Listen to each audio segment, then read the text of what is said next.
Ce texte explore les intersections fascinantes entre la physique théorique, la géométrie multidimensionnelle et l'exégèse coranique. L'auteur utilise la théorie des cordes et le concept de la quatrième dimension pour éclairer des phénomènes d'invisibilité et de causalité divine mentionnés dans les Écritures.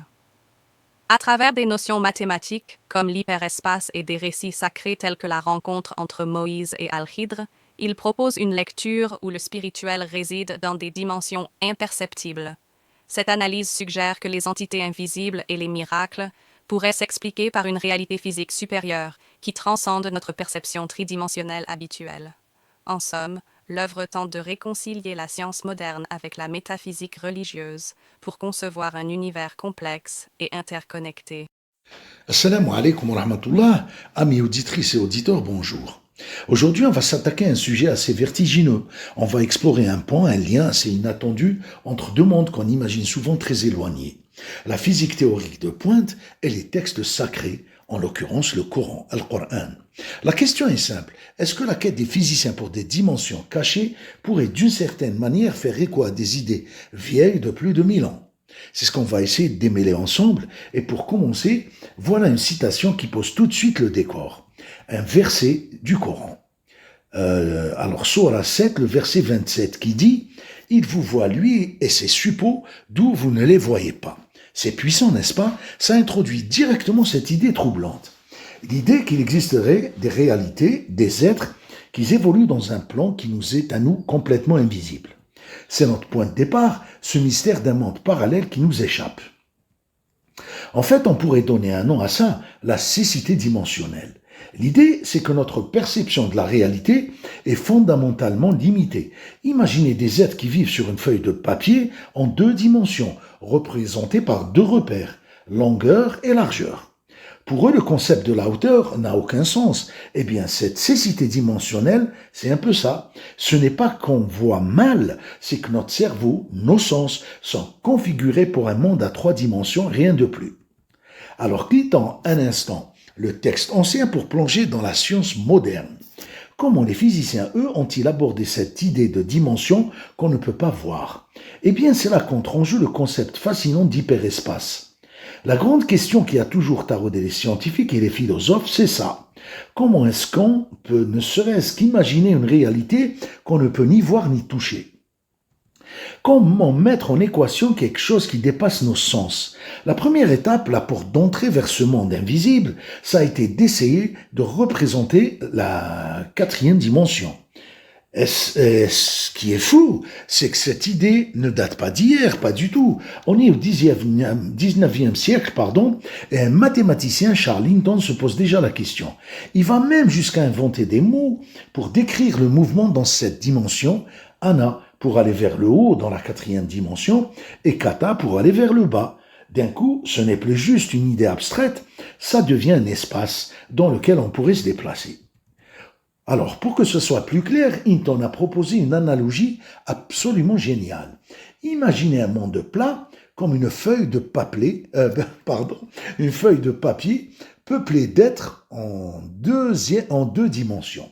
C'est-à-dire que vous avez la longueur et la largeur représentées par des cercles, des carrés et des triangles.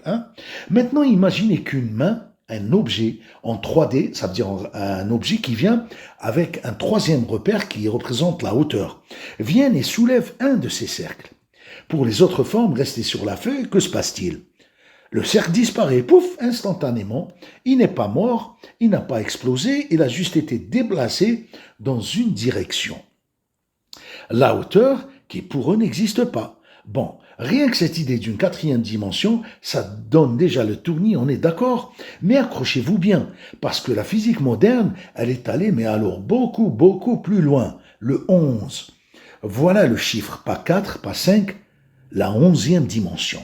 C'est ce que postule la théorie M, qui est l'une des versions les plus abouties de la fameuse théorie des cordes. On aurait donc 10 dimensions d'espace et un temps. La question qui brûle les lèvres, c'est d'accord, mais où est-ce qu'elles se cachent toutes ces dimensions? Alors là, les physiciens ont eu une idée assez poétique qui s'appelle la compactification.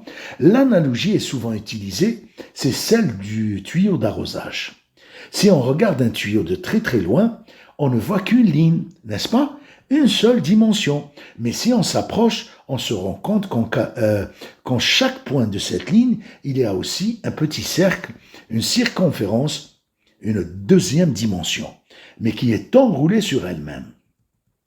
Eh bien, l'idée de la compactification, c'est que les dimensions supplémentaires de notre univers seraient comme ça, enroulées sur elles-mêmes à une échelle microscopique tellement petite qu'elles nous sont totalement invisibles. Et il faut bien comprendre pourquoi les physiciens s'acharnent sur cette théorie. Ce n'est pas juste pour le plaisir d'imaginer des mondes cachés. Non, l'enjeu est immense. C'est de trouver le sommet de l'Olympe de la physique. Et une théorie du tout. Une théorie unique qui est réconciliée. Alors les deux piliers de la physique moderne qui, pour l'instant, ne se parlent pas. La relativité générale d'Einstein, qui décrit la gravité et l'univers à grande échelle, et la mécanique quantique, qui régit le monde de l'infiniment petit, c'est ça le but ultime. Ok, après ce petit détour par la physique la plus pointue, il est temps de revenir à notre point de départ, le texte coranique. Et on va voir comment toutes ces idées un peu folles de dimensions cachées pourraient trouver un écho assez surprenant. On peut légitimement se demander, mais quel est le rapport entre des cordes qui vibrent dans 11 dimensions et une histoire qui date de 1400 ans? Eh bien, pour tenter de faire le lien, on va se pencher sur un passage bien précis du Coran. Une histoire assez énigmatique. La rencontre entre le prophète Moussa, Moïse alayhi salam, et un personnage très mystérieux, Al-Khidr alayhi salam. Alors, pour résumer l'histoire, Moïse est en voyage en quête de sagesse. Il doit rencontrer un homme qui en sait plus que lui. On lui a donné un signe pour trouver le lieu du rendez-vous, et ce signe, c'est un poisson qu'ils avaient emporté pour manger, un poisson mort, préparé, qui à un moment revient à la vie et s'échappe dans la mer. Oui, cet événement complètement impossible. Cette anomalie qui brise les lois de la nature, qui sert de repère, c'est la clé de toute l'histoire. Et c'est là qu'on arrive au cœur de notre réflexion. C'est ici que l'on va tenter de jeter un pont entre ces deux univers, celui de la physique et celui de récits sacrés. Alors regardons. D'un côté, les concepts de la physique, de l'autre, les illustrations du Coran. Le poisson qui disparaît et réapparaît, est-ce que ça ne rappelle pas notre cercle en deux dimensions, qui est soulevé dans la troisième dimension? C'est une interprétation intéressante, n'est-ce pas? Ensuite, le fameux verset sur les entités invisibles. Est-ce qu'on ne pourrait pas y voir une métaphore d'être évoluant dans ces fameuses dimensions supplémentaires compactifiées? Et enfin, les actions d'El-Khidr dans l'histoire qui sont totalement absurdes et injustes pour Moïse, alayhi salam, ne pourrait-elle pas s'expliquer par une logique, une causalité qui vient d'un plan de réalité supérieure que Moïse alayhi salam, lui ne peut pas percevoir? Bon, après tout ça, qu'est-ce qu'on doit retenir de ce parallèle qui est, on doit l'avouer, assez audacieux? L'idée, bien sûr, ce n'est pas de dire que la physique moderne prouve le Coran ou le Coran est un manuel de physique. Pas du tout, c'est beaucoup plus subtil. Il s'agit plutôt de suggérer que peut-être l'humanité a toujours eu intuition profonde, l'intuition que le monde qu'on voit, qu'on touche, qu'on mesure, n'est pas en fait qu'une toute petite partie de la réalité, une sorte de façade, et que ce soit à travers la science ou la spiritualité, on essaie chacun avec ses outils de regarder ce qu'il y a derrière. Et finalement, on termine là-dessus sur une question qui reste ouverte, et si la science et la foi n'étaient finalement que deux langages différents?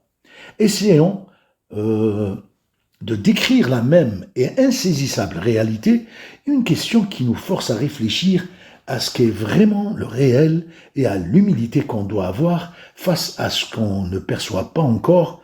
Voilà qui donne matière à penser. Alors merci de m'avoir suivi.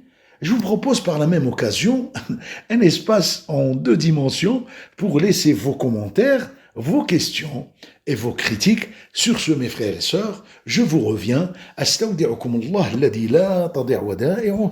Wassalamu alaykum wa rahmatullah.